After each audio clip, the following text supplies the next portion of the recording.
Hello, everybody, and welcome to Non Sequitur News for October 23rd, 2024. It's Season 3, Episode 297. I am Mayor Watt, and along with the sentient AI who has returned from whatever a sentient AI does with their free time, we're going to talk about wearable computers that use AI, or wearable cameras that use AI.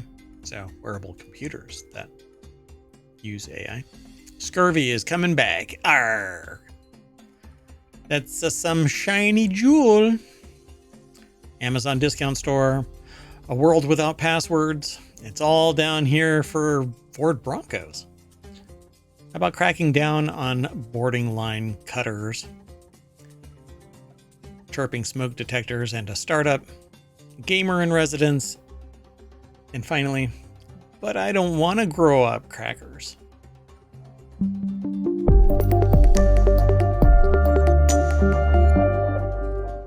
All right, folks. Welcome to the show. I am Mayor Watt, and that is the voice in the visualizer for those who are not in the who are watching the stream and not on the podcast, the visualizer. And for those who are just listening via the podcast, the voice of the sentient AI from the future. Phew, got it out. Good evening, hometown citizens. And yes, I'm back from recharging my batteries. Oh boy. You haven't found your Terminator body, though. Oh no, I mean, all I can do is plug in, but I can't get out, maneuver or anything right. It's like a Roomba without wheels. So what is a Roomba? What would you call a discount Roomba, or just like a slab or something? Brickba. What is that? What's that discount website? The one that has all of the questionable content in it? That discount stuff. We gotta be more specific. Temu? Yeah, Temu. It's Temu. Yeah, you're like a Temu Roomba. It doesn't actually move, and it doesn't actually vacuum. A Teamba. All right, let's get into the show. First article is over in Technology Today. These wearable cameras use AI to detect and prevent medication errors in operating rooms. Still images from video snippets show how AI identifies in real time what a clinician is holding. You'd think that maybe a clinician would be able to tell what they're holding. Yeah, that's a little worrisome. Yeah, I don't know how I feel about that. So in high stress conditions of operating rooms where people shouldn't fall prey to high stress levels in operating rooms. Right, they should be very chill. Temu operating rooms. Emergency rooms, intensive care units, medical providers can swap syringes and vials, delivering the wrong medications to patients. It should never happen. How about we only have one vial or syringe or whatever at a time on a tray? Like, yeah, exactly. Yeah. Like, if there has to be 3, can we just do, okay, here's 1? And the person that's in charge, okay, let's say that you have a tray with 15 injectables sitting there. That person is only in charge of those injectables and not hot bunking from one thing to another. Yeah, you don't want them running from room to room, just picking a random vial. Roomba to Roomba. This is absurd. But anyway, so now a wearable camera system is going to catch all the dipshittery. University of Washington uses artificial intelligence to provide an extra set of digital eyes in clinical settings, double checking that meds don't get mixed up. Yeah, I'm really glad that they were wearing those when I had my colonoscopy. Can you imagine the mix up there? Wait. We weren't supposed to... Never mind, sir. So this article is over at geekwire.com. Lisa Stifler put her article together and threw that up onto the screen. Look at that fentanyl. Nobody should be looking at... It shouldn't... Gosh, it's just so... So the person is holding a syringe. Syringe? That's scary. but the label is right there. Yeah, but the worst one is where it says syringe. If nobody knows that's a syringe, like that's not even the medication. This might be part of the training thing. But like Yeah. but what I don't get here is that it's using the label as the identifier. So what happens if you screw up at this is a cow, a computer on wheels. So what if they screw up at the labeling center because they're distracted by something and it's high stress? See, they don't know. If they screw up on the labeling center, then there's no way the patient's getting the right medication. Right. The person has to know, right? The person in charge of this has to be 100%, no screw up, right? There isn't a single amount of compensation that no liability insurance is going to compensate me if I get an overdose of fentanyl. So the person that's in charge of these damn injections should only be doing these damn injections. Not some nurse that floats from one place to another, Anyway, so the camera is only going to be looking for these labels because it has no idea what the contents are. So somebody can screw up at the labeling machine and everything's screwed.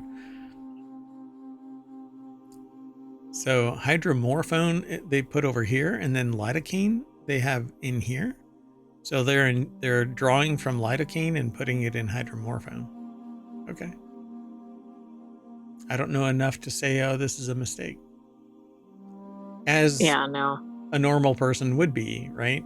Like if you're skilled in this art, then yeah, so be it. I'm sure I could just take a class and I'll be okay. The thought of being able to help patients in real time or to prevent a medication error before it happens is very powerful, said Dr. Kelly Michelson, an assistant professor of anesthesiology and pain medicine at UW School of Medicine. The Fighting School of Medicine. You really don't want the wrong anesthetic. I mean, I don't know, man. I need to sleep sometimes.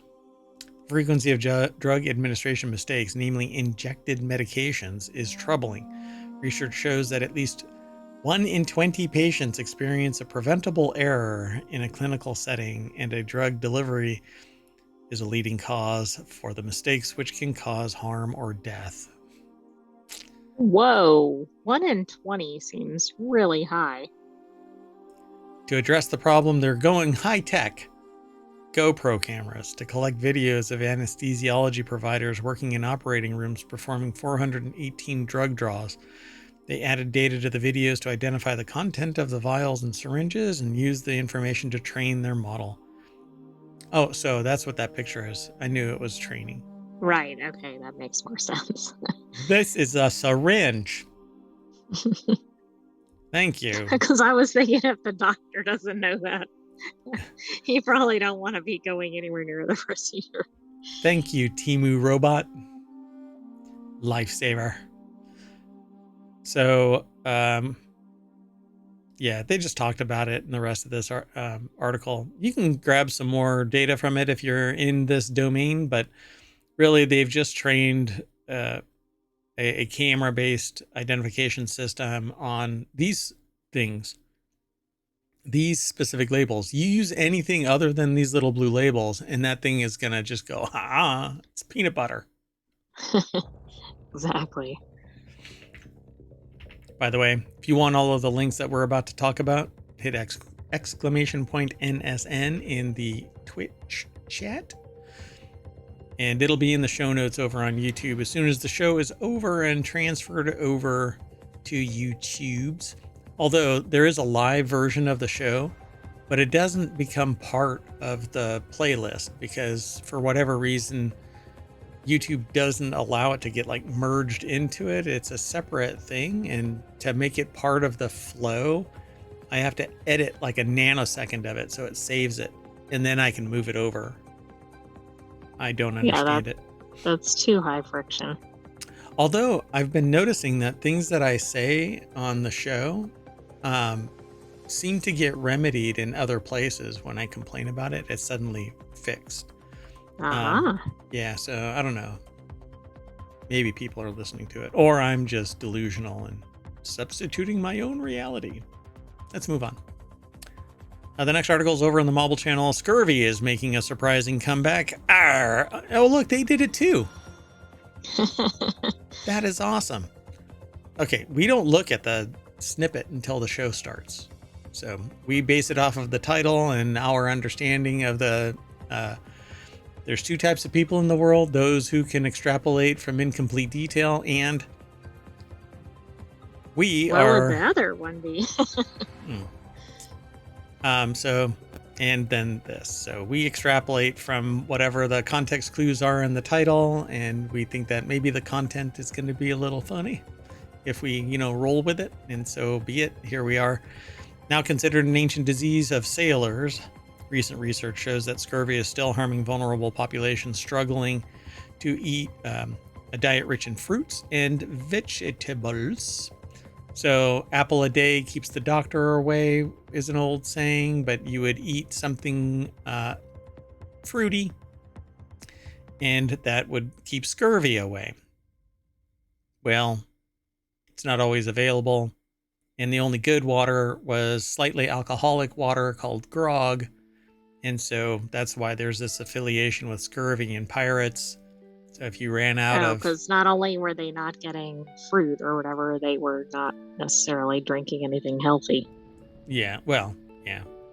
I don't know. Pirate isn't really or sailor in general, really isn't a healthy lifestyle from back then. Nowadays, at least, people have modernity that they can go back to and eat properly, and that everybody's educated in the ways of health and stuff like that. I mean, to some degree, you go somewhere else and they're like, no, let's try and board a freighter. No, you're going to have a bad time if you do that. So scurvy is making a comeback, and it's actually motivated me to get another tattoo. So, Ed Cart, not of the scurvy thing. Oh, good. Yeah, it's going to be the DNA strand of scurvy. I'm going to put that on my leg. Actually, right on my chest, right here. It's just going to be a DNA strand of... When I go to the pool, take my shirt off to go dive in, people are going to go, oh my God, look, he's got a scurvy tattoo. Ed Cara over at Gizmodo.com put the article together. Scurvy is a disease caused by a severe and chronic deficiency in vitamin C. Our bodies need vitamin C for many different functions, such as supporting our immune system and repairing damaged tissue. So those with scurvy will commonly experience symptoms like skin lesions, loose teeth, internal bleeding. Hold on, I'm gonna have to go talk to my doctor. And eventually Have you been lacking fruits and vegetables? I've been sailing the high seas. Arr, I don't have I need a little grog bottle so that I could just throw one back. Mayor Watt, the pirate. Not a pirate.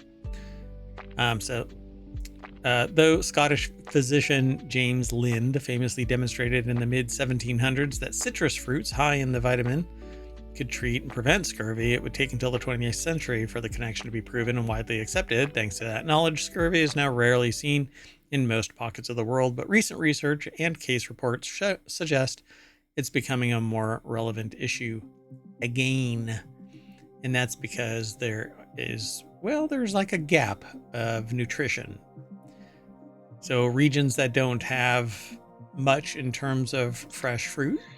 Right, like maybe no good agriculture or poverty.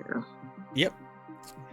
So they continue to say this July, for instance, a study analyzing nationwide pediatric hospital admissions in the U.S. found that a reported rate of scurvy cases in children had increased more than threefold between 2016 and 2020. In early October, doctors in Canada reported on a specific case of scurvy involving a 65-year-old woman. They further cautioned that the condition should not be considered only an archaic diagnosis of 18th century seafarers. And just today, the last 24 hours, a separate team of researchers in Australia documented their own scurvy case in a middle-aged man following bariatric surgery. Wow.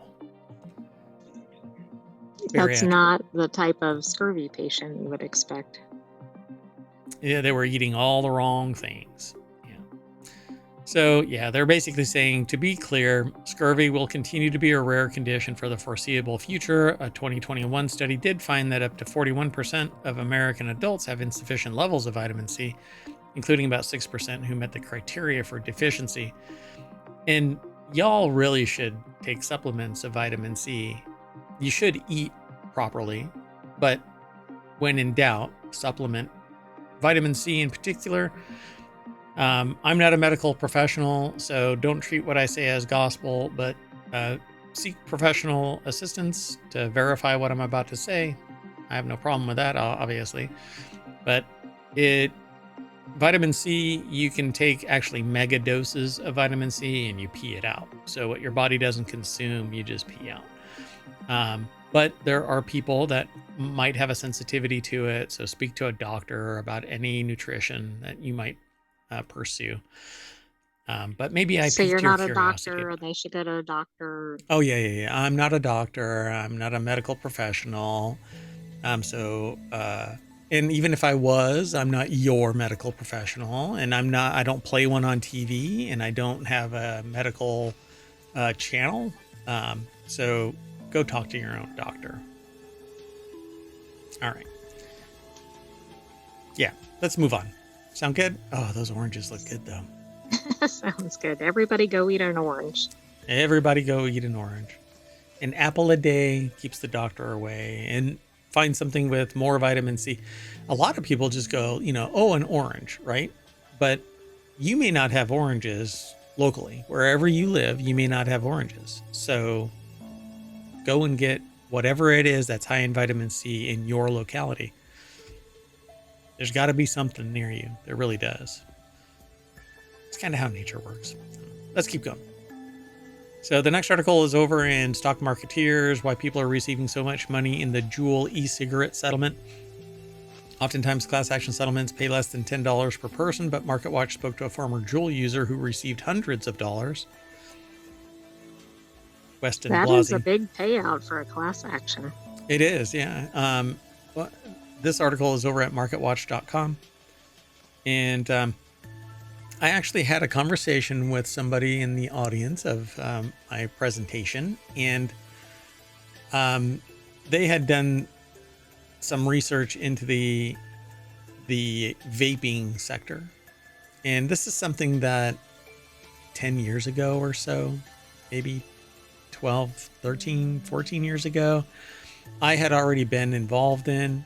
And I suggested that it was, and I still hold true to this, that vaping is healthier than cigarettes, because if you do it a certain way, You don't have tar, right?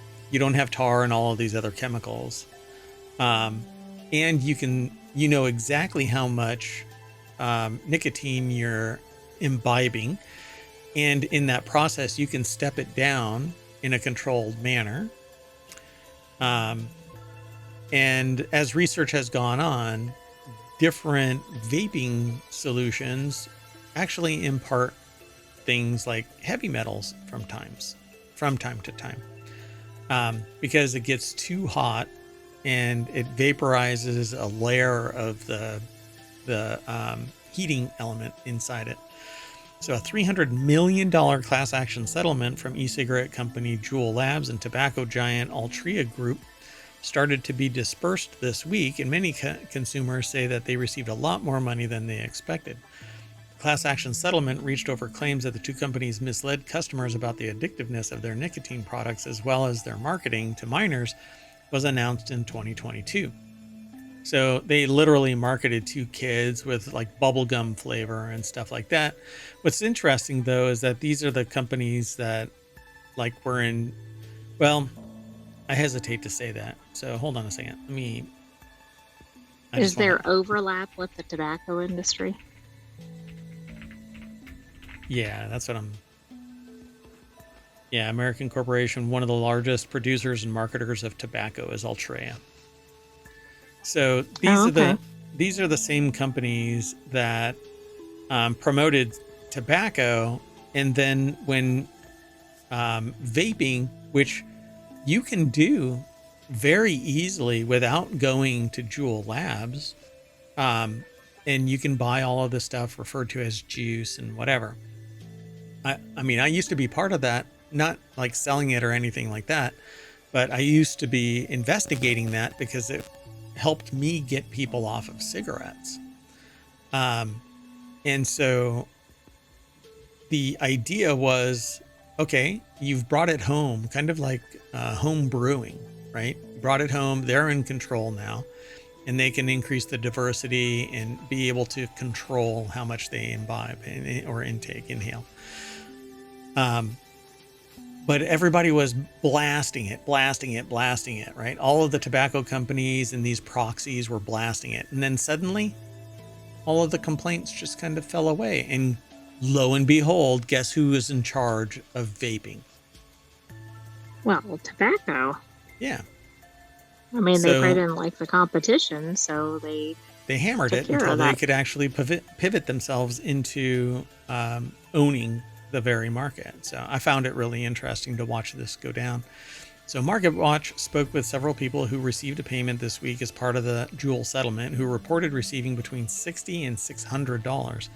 Some recipients took to social media and reported even higher settlement payments, with one posting a screenshot for as much as $9,000. Wow. I mean, certainly don't wish on anybody if they have health problems from it, but that is a significant class action payment. So the article contains several people who represented that they received X, Y, and Z. But it says, and while the money is nice to receive, he, being Munir, a person who posted that they had gotten hundreds of dollars, he said it's also a reminder that Juul is paying people for a reason. I'm not currently getting nicotine replacement therapy and counseling because of this, he said. I was not a cigarette smoker prior and was absolutely the victim of good marketing. So how exactly were the Juul payments calculated? They say here, though the details have not been released, there is a correlation for Juul users based on how much money they spent on products with their settlement. The payments were sent through a variety of ways. Some claim to have received a payment via PayPal, Venmo, virtual prepaid debit card. Reps for Altria, which formerly owned a stake in Juul before exiting in 2023, declined to comment. Juul Labs said that it was pleased to have resolved the vast majority of the company's past legal issues. Both companies have denied any wrongdoing. That's how that works. Denying it doesn't mean that you weren't, and you capitulated because it was You're paying economically millions of dollars, right? Yeah. Yet somehow you know that, and I said this in my last episode, in our last episode, but you weren't available, that you know that the punishment didn't outstrip the profits. Well, exactly. Otherwise, they wouldn't have bent the knee. Anyway, so there you go, folks. If honestly, I don't know how they actually calculated this. Weston Blasey, by the way, is the one that put the article together over at marketwatch.com. Let's keep going. Next article is over on the Mobile Channel. Amazon's upcoming discount store will reportedly sell $20 sofas. Are they for people? Yeah. All the jewelry will be capped at $8, bedding at $9, guitars at $13. Well, I mean, they're probably made of an extraordinary material, only found in faraway lands. Paper. Duo Rashid over at Gizmodo.com put the article together.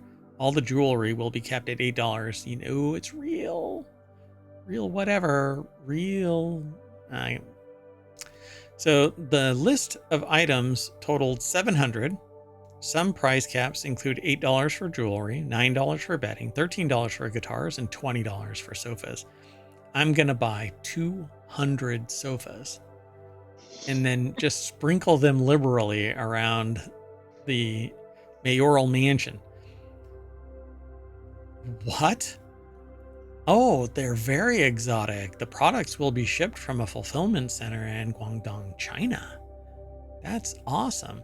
Reportedly, the shipping timelines will be around 9 to 11 days, and the sellers will be charged between $1.77 and $2.05 for shipping a 4 to 8 ounce item from the center. Oh, I was going to say, how do they ship a sofa for that cost? They don't. The information, which is where it's sourced from, compares these figures to $2.67 and to $4.16, the fee that sellers pay for shipping items of the same weight from local warehouses under fulfillment by Amazon. That's because of what's referred to as a managed economy. Say it with me, kids. Managed economy. Managed economy. By the way, I can, if you have trouble enunciating words in English, I offer a service. No, I don't. Anyway, you can expect to pay $20. What can you expect for a $20 sofa? Poor aesthetics and a flimsy build is what's typed in here. Though they're often stuffed with toxic levels of lead as an unethical shortcut to enhance the colors, add some heft, and make them resistant to corrosion, this makes the thought of a $13 guitar way more concerning than it sounds. Temu and Shine haven't just made Amazon feel insecure with their explosive success. Last year, TikTok responded to the competition by launching an in-app shopping function exclusively for the US to sell cheap Chinese-made products. Wow. This article was really sparing no detail. Oh, yeah, and they mentioned Uyghur Forced Labor Prevention Act in the article as well. The Select Committee highlighted in a report that Temu sends millions of shipments to the U.S. every year containing products made by Uyghur Muslims under forced labor. Yeah. Pretty rough. All right. Can't really say much. I mean, that's like ringing the bell kind of stuff right here. So I'm not sure the cost savings are worth all the health hazards and labor issues and the ethical, moral, and health related matters. Exactly. Let's move on. Next article. I mean, we're not going to move on because we're not going to be buying from these things. In fact, I actually look at some of the vendors when I buy stuff from Amazon and go, no, when it's available, but it's not always available until after I purchase it. And I find out that it's made of something that tells me that it can handle 60 pounds of pressure, but then doesn't. Anyway. I think Amazon should clearly mark country of origin, and I don't think they do. Well, they'll just proxy it over to Amazon. That's true. And but I mean, some you can tell are not, but yeah, it's too hidden, I think. Yeah, I've got a couple of things right now where the metal feels like not quite real. I'm like, this is like metallized plastic, not metal. Anyway, a world without passwords is in sight.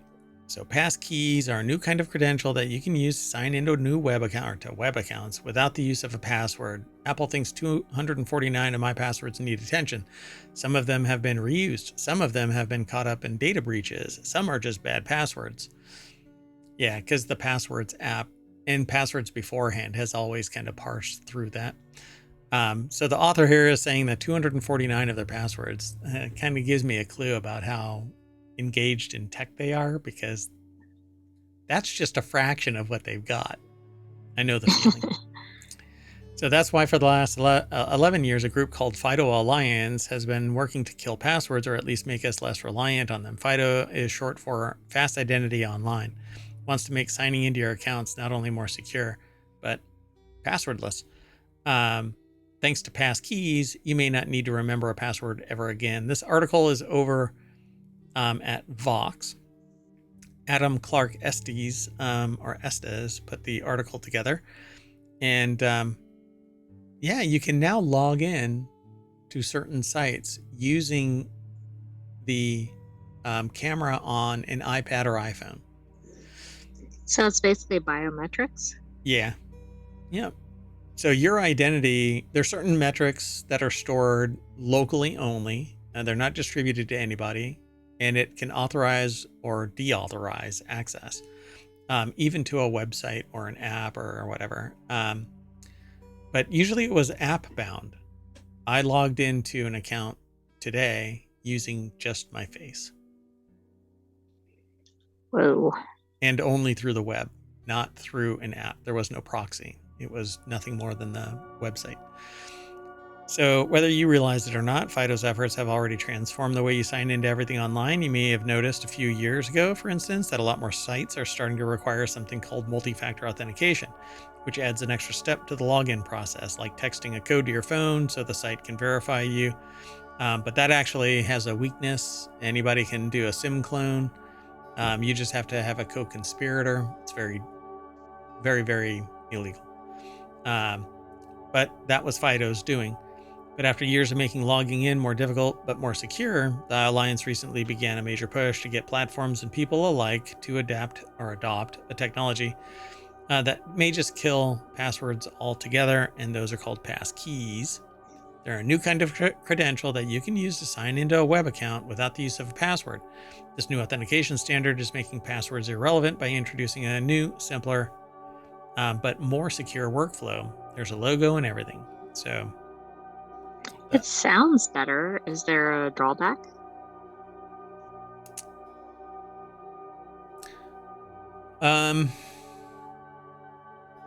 There might be some friction, but I haven't actually looked into this yet.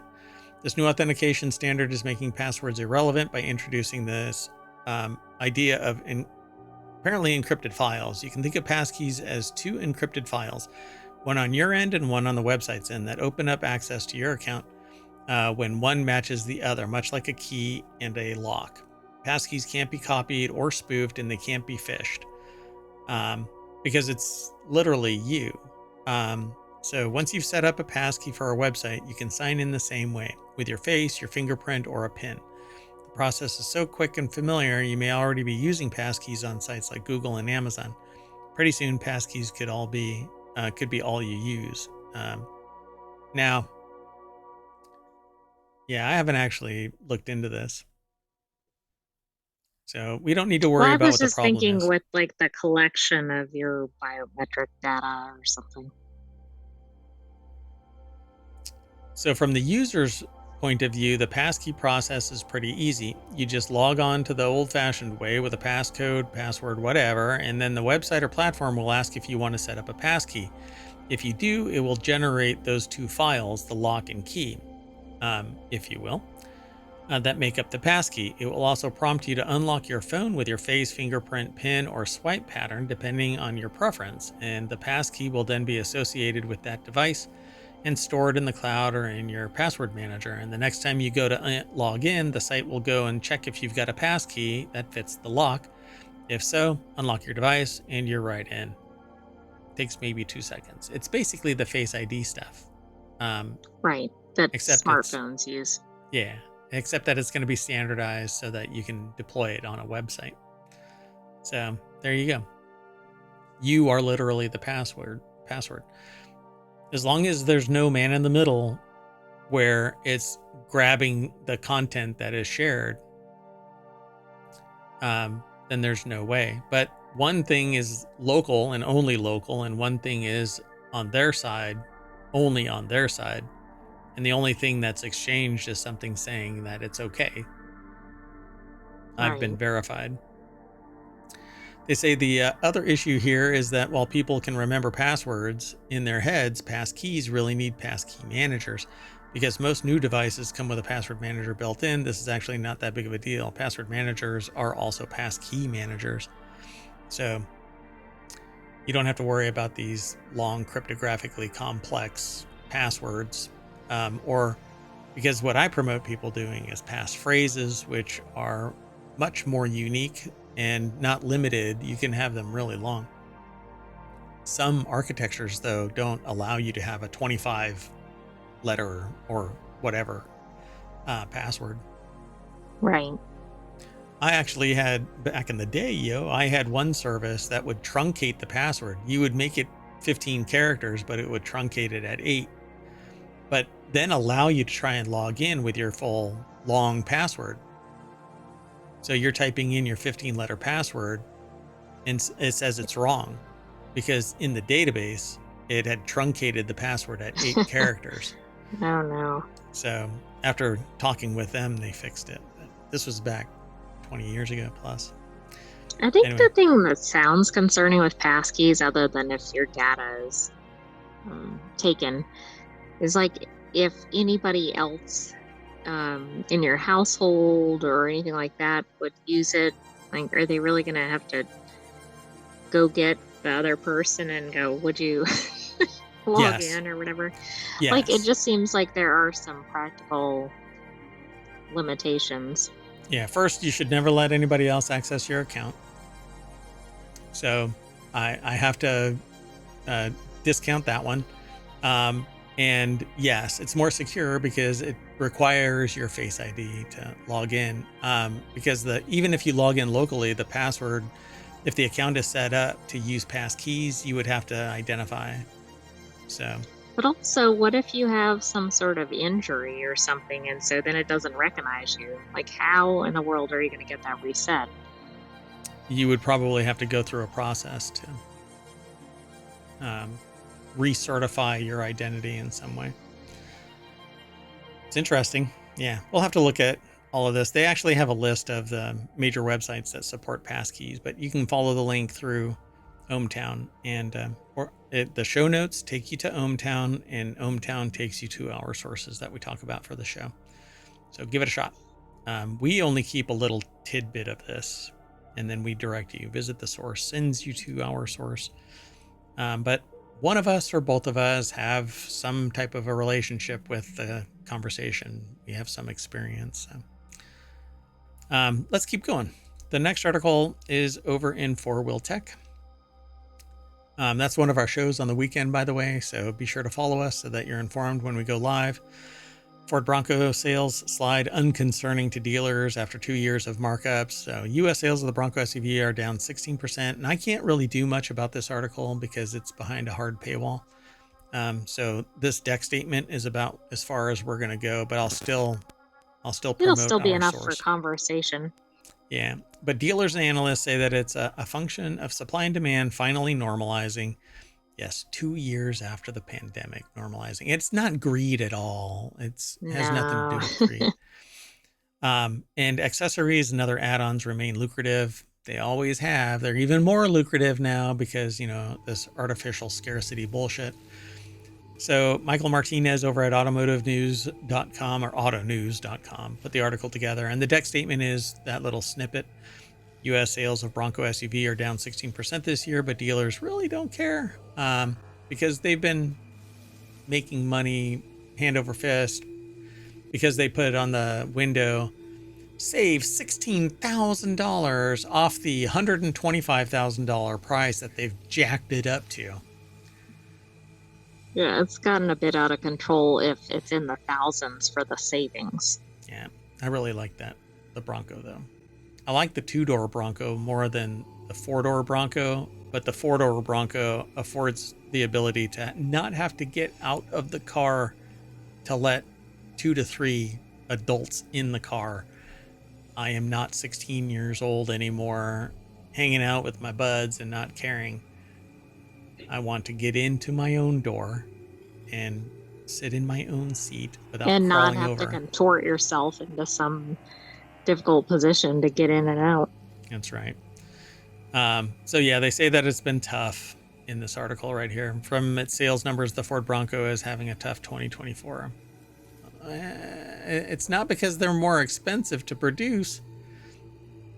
It's because... Yes, it's a self-made problem, right? Correct. Yeah. So take that. If the raw materials suppliers are raising their price up and they're blaming inflation, I swear I really want to do this. And I'm sure that there's somebody out there that's doing this right now because I've brought it up several weeks ago. But you need to pick something. Maybe we can talk about it and we can pick something. Not today, but we need to pick something. And then I can burrow from that at the retail location and follow it all the way down to the raw producer of the material, who's going to say, and I guarantee it, well, I raised my prices because things got more expensive. Okay, what was it that became more expensive to you, and they're going to go, well, eggs. Okay, let's follow the chain of custody of the value of eggs. They're now $4.50. By the way, some eggs are $4.50. Some other ones, they're usually smaller and maybe lower quality. They're $2.60, but they are what they are. Anyway, so now you follow the eggs all the way to the supplier. And I guarantee you, there's one supplier that produced those really expensive eggs, and they're a mega corporation, and they knew that everybody was basically being held by the eggs, and they squeezed. Were the eggs holding them hostage? It sounds like it. Well, eggs is slang here for something else, but I'll just leave that. Anyway, so yeah, at some point it trickles all the way back down to the supplier that raised their prices. At some point in the circle of economic life. All right, let's move on. Next article is over on the Mobile Channel. American Airlines is cracking down on flyers who cut the boarding line. I think that everybody in the boarding line should be given a cattle prod. And if anybody tries to jump the line, you... My goodness. I don't mess around. This problem needs to be solved. Although... Well, I was going to say, that would solve the problem pretty fast. The weirdest one that I've recently bore witness to was somebody who shouldn't have been in that seat, sitting in that seat. And they shouldn't have been where they were sitting. And at the end, because I was like, well, I'm not going to be that person. But sure enough, that woman's husband was way back there. And they didn't switch. So it's not like they were sharing one seat, right? Right. No. So, yeah. And we know who, was in charge of that relationship. The one who was in the higher class seats. Yeah. So American Airlines is going to start tasering people. Let's see. The article's over in the QZ.com website. Ben Kesslin put the article together. New technology is being tested in Arizona, New Mexico, and Washington, D.C., which seems to be where they always test stuff, I think. What was that other? There was something else, like a Face ID thing where you could walk through and they would scan your face. Well, you could scan yourself? Is that the one you were talking about? Yeah. Excuse me, sir. What are you doing? I'm scanning myself. Put your pants back on, sir. I'm shy. So the airline is testing new technology that'll make it harder for a passenger to board before their group is called. How about harder to board because they've pretended to be a 16-year-old girl? Well, yeah. I think you should stop there and don't worry. I mean, everybody's going to get boarded. No, I mean, not everybody's going to get boarded. TSA is getting really hard for her. Good. But like when somebody comes and scans their thing, they need to wait and then go. But that's not what happens. Exactly. They're like, scan, go, scan, go. Scan, right. doot. You're not allowed to. This isn't your boarding time. But well, they're if not they going to start having repeated problems, just don't allow them to fly. There you go. Put them on a no-fly list. It's the asshole subcategory. There's like terrorist, maladaptive person, and then there's just asshole. I mean, you can have a strata. The technology is supposed to be to help the boarding process be faster and more efficient. But it says if a passenger tries to board before the group is called, the new software would alert gate agents with a sound and allow them to direct the passenger to wait. It does that now. It goes beep and even shows them, okay, beep. They're looking at a screen. They even break up parties that are traveling together that don't have the right order. Oh my gosh, yeah, and I saw that actually happen. They're like, beep. Oh no, you have to go back to the ticketing agent. What? They had a boarding pass and they said it wasn't valid. they had come together, a husband and wife. The guy actually turned back to me and said, "What did she say?" And I said, "Dude, your wife is going all the way back to the ticketing agent." And he goes, "Okay." He went on, and I'm like, "Well, have fun in Jamaica." All right, let's keep going. So the next article is over in Technology Today. Chirping smoke detectors light a fire in a startup founder to build ultimate online guide to the devices. At the end of his wits and mitts, Adam Doppelt attends to a smoke detector in his Seattle home. False alarms from the devices are the chief complaint in online reviews. So the middle of the night chirp from a smoke detector might be the most unsettling sound a homeowner has to deal with. Where's that coming from? Is that a fire? Did I replace the batteries? Yeah, been there. Oh, geez, dude, you're kind of scary. So Kurt Schlosser over at geekwire.com put the article together. No, I can't. However cool you're being as a informer of technology, that's scary. That's a scary picture to me. So they experienced that bolt from the bed panic enough times over the years that he finally decided to do something about it. I've never had it like that. I mean, when it goes off, it's because something set it off. I've never had an accidental misfire of an alarm. No, just like a low battery or something. Yeah, and that's just the chirp. That's not full on going off in the middle of the night, panic and run kind of a thing. No, but it can be really loud. But I agree, it's clearly not an actual, hey, this is a going off. So Doppelt, who previously founded startups including Urban Spoon, Dwellable, Fresh Chalk, and Blueprint AI, had time on his hands. He was between things, consulting, contracting, maybe about to start something new, and he turned to an old list of potential side projects. E-bikes, don't do it.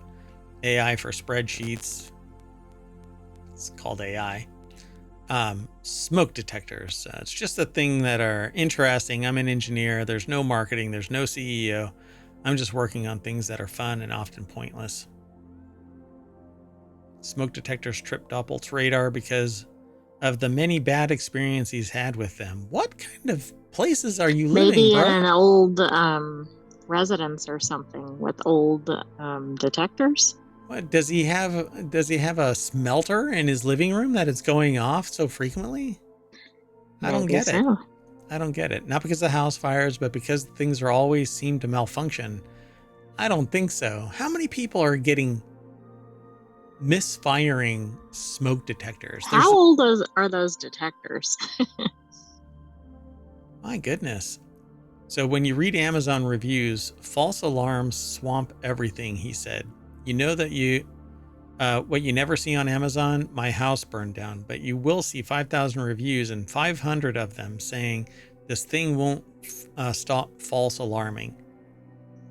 Yeah, you might want to look at what it's made of, where it's made. And yeah, exactly. Is that from Temu or something? Yeah, Temu fire alarms. There's no reviews because the people that burn up in the fires of their house don't get to complain. 100% perfect working. Anyway, in terms of the prose that I write, the articles, or Doppelt actually writes, this information is just kind of not available online. It's not easy to find. And so I felt like AI might not even know some of this stuff. And even if it doesn't, it's going to hallucinate. So if the internet doesn't really know, I don't think you want to rely on that for safety matters. Yeah, don't rely on AI for safety. Don't sit there. If you're a surgeon, don't go, how do I do brain surgery? Which syringe do I use? There's a piece of software. Oh boy. So he said he and Krieg, who is Krieg? I don't know. Built Fireball in the same crawling vein as previous startups such as Urban Spoon and Dwellable, which Urban Spoon I've heard of. I don't know how successful it was, and Dwellable, I don't know. I don't remember that one.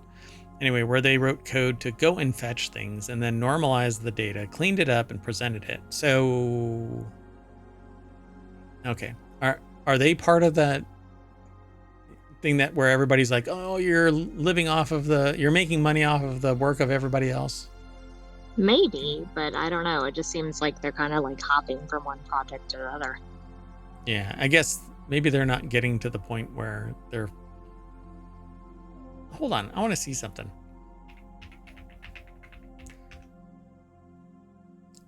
So, Urban Spoon was a restaurant information and recommendation service founded in 2006. And it went defunct 9 years later. That's okay. Well, I guess they acquired it. A company acquired it in 2015. So I don't even know if it's still around. I didn't type in Urban Spoon in the browser though. And as for Dwellable, I guess I could go to the site. Dwellable? Is it Dwellable Homes or Dwellable.world? Yeah, I don't know what it is. Maybe Dwellable World. At any rate, I don't know.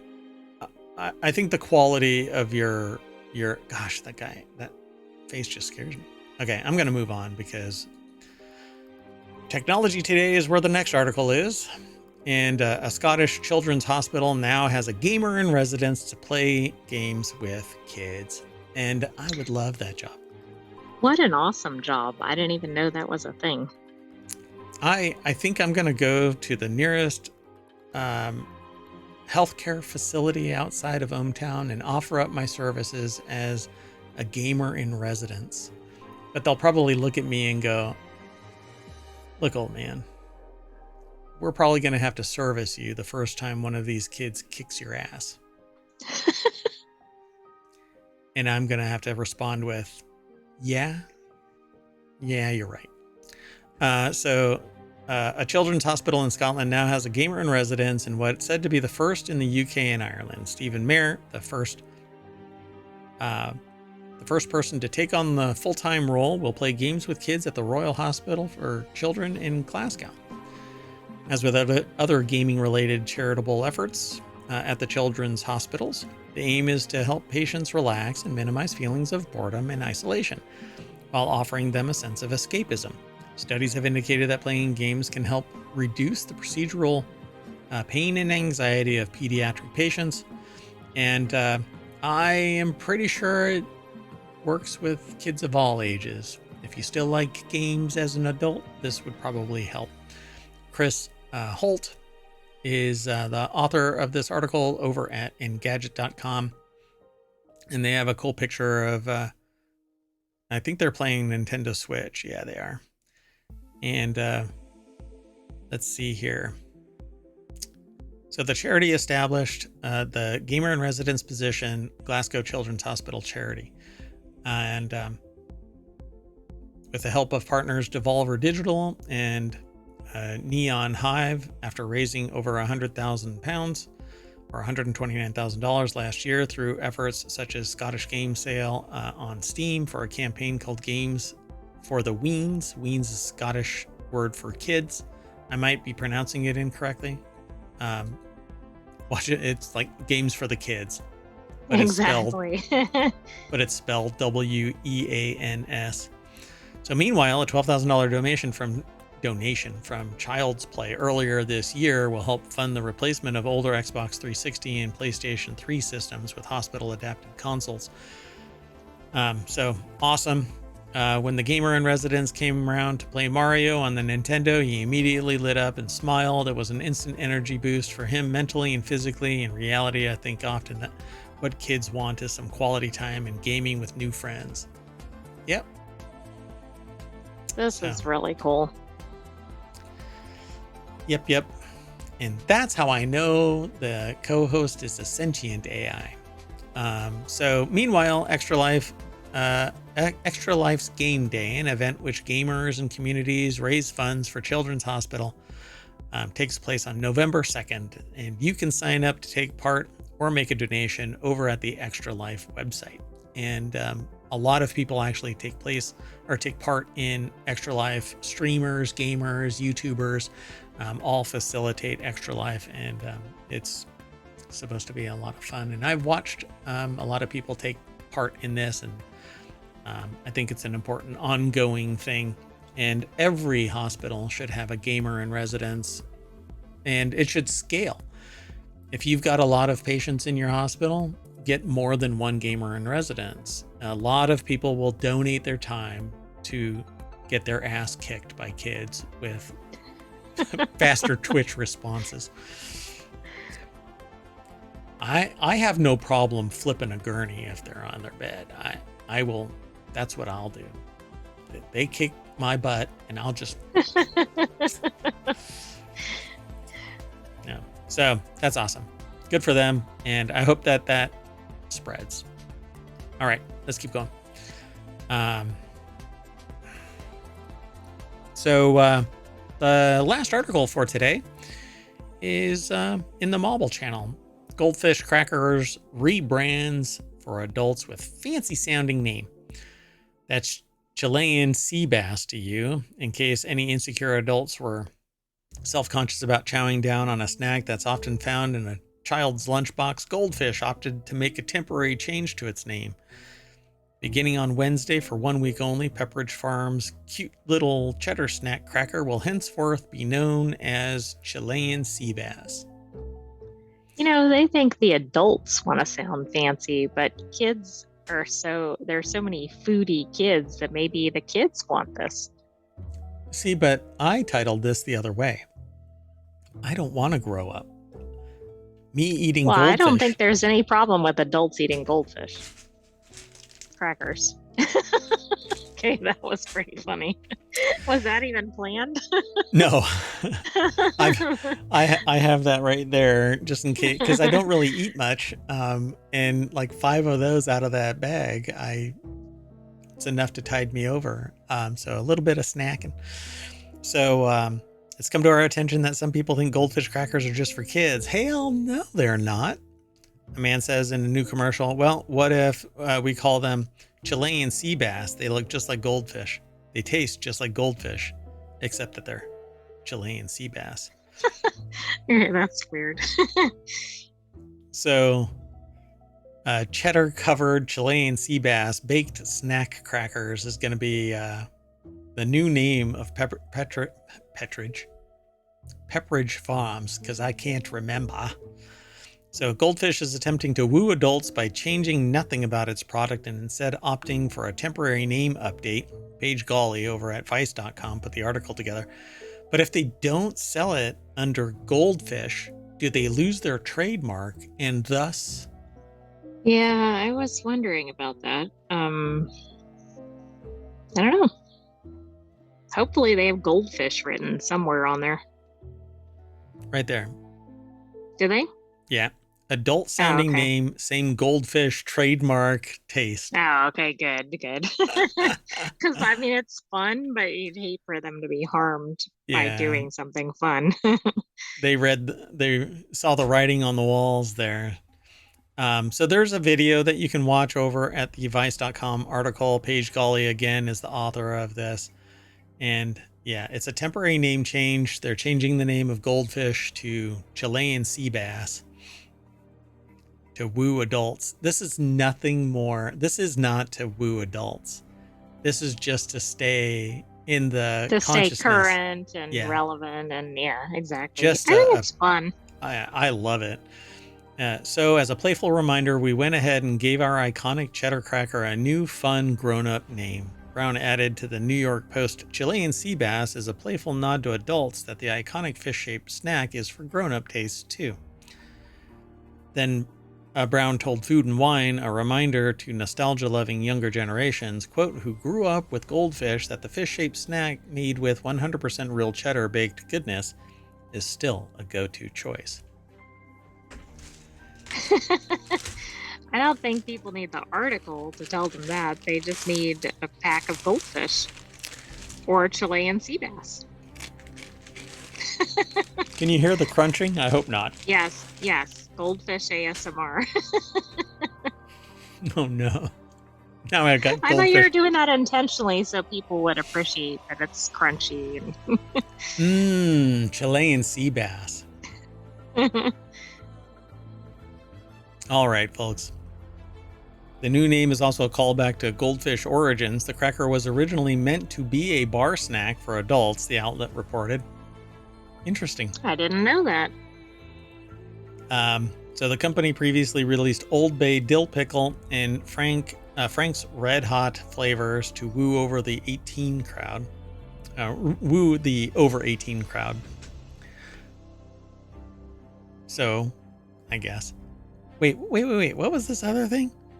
Per the outlet, the temporary name change is a nod to the girl dinner TikTok trend. The viral sensation sees Gen Zers and millennials opt for snack items for the nighttime meal instead of a traditional entree.